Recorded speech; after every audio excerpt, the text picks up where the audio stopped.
Good morning. My name is Betty Cook. I'm one of your prayer practitioners here at Center for Spiritual Living Eugene.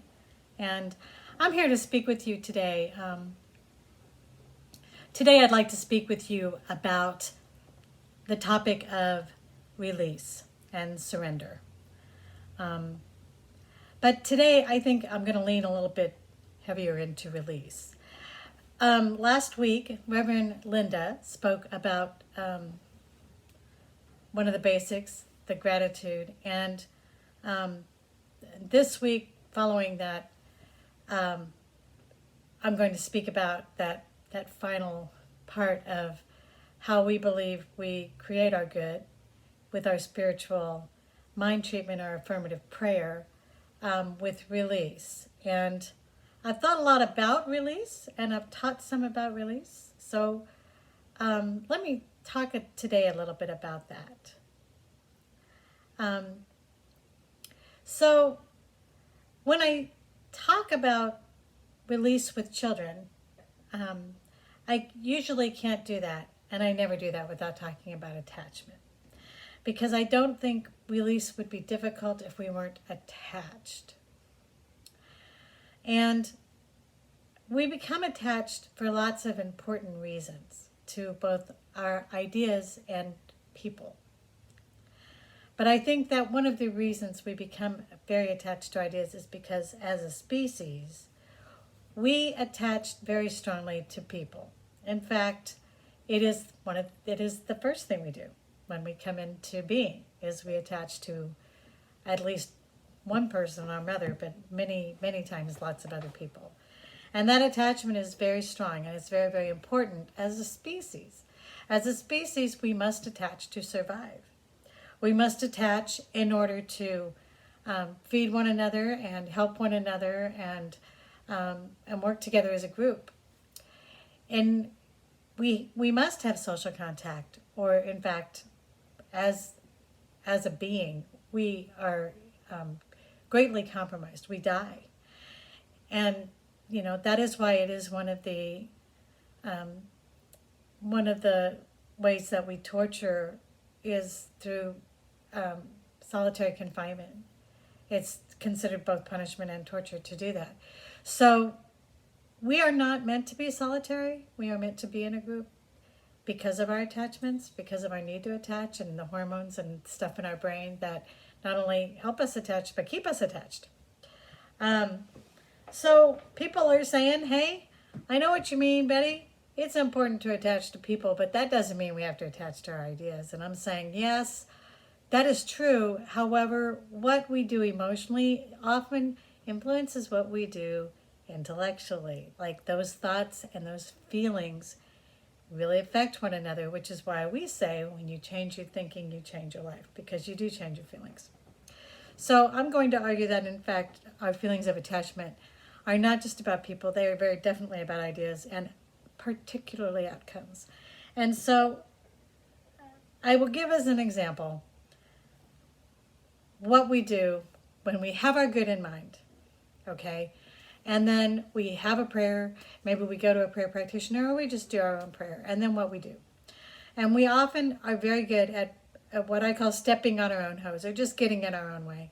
And while we would like to be the kind of great spiritual beings that are able to just lean into our faith, not have doubt, and not have any problem with that practice, the truth of the matter is we do have doubt. So when I leave my household and I am in my car, I back out of my garage and I have an electric garage door closer, opener and closer, and I hit that button and I close the garage door. And many days I just hit that button, close the garage door, and I'm down the road and I'm on my way, and I don't think anything more about the door or what's going on behind the door or anything else. However, some days I do. Some days I'll be down the road and I'll be thinking, did I close that door? Did I do that? I think I did that. I'm pretty sure I did that. There are even some days when I come all the way back to the house and sure enough, what I'm looking at is a closed door, but I wasn't sure. Now, what did I do that to myself for? Because I have doubt. Because I'll know I was backing out, I was in my head, I was thinking about other things, often what I'm going to go do. And it wasn't automatic, it was body memory, but I didn't remember doing it. So if we could just remember to stay detached, it wouldn't be that bad. But the thing is, the more we want that thing, whatever our good is, whatever our highest and best great life is, the more invested we are into how exactly that goes, the more attached we are, right? Because that's how we work. That's who we are as people. The more we like the idea, the more attached we are to it. And if we have any ideas, if I had any illusions about myself in this area, they would be immediately gone as soon as Rob and I decide that we're going to do something, and we both have very different ideas about how to do it. And we have come to great, big discussions, loud discussions about how it's supposed to go. The more he wants it a certain way, the more I want it a certain. Here we are, right? Well, we're kind of doing that with spirit when we say, "I've got this idea," and then, but you need to do it just the way I want it to go. It reminds me very much of a book that was written in the 70s that sat on my minister father's shelf, right? And it was called "I'm Okay, You're Okay," and it was all about how to accept, compromise and accept others, and and communication. That communication. Well, that's what we think we're doing. That's who we think we are. As spiritual beings, we think we are the "I'm okay, you're okay" person. And as long as it goes the way we'd like it to go, we are the "I'm okay, you're okay" person. As long as that vision is kind of pretty much what we thought we wanted or what we had in mind, we're great. It's when it's not. It's when you and I are co-creating something and we're okay as long as your ideas are like mine. But when your ideas are not like mine, or it doesn't agree exactly with what I think, or very different than mine, then all of a sudden we're like that companion volume that was written after that book, which was "I'm okay, you're not so hot." Or we think that we didn't keep the right idea in mind. We didn't do it right. We just didn't manifest it right. So whether we're second guessing, spirit, or we think we just didn't manifest it good, we just didn't do it right. The thing is, attachment is part of who we are, and doubt is part of who we are. So that is why there is this group of people that are really wonderful at helping you manifest what it is you had in mind. And they are called your practitioners, because we don't have any attachment to how it comes out.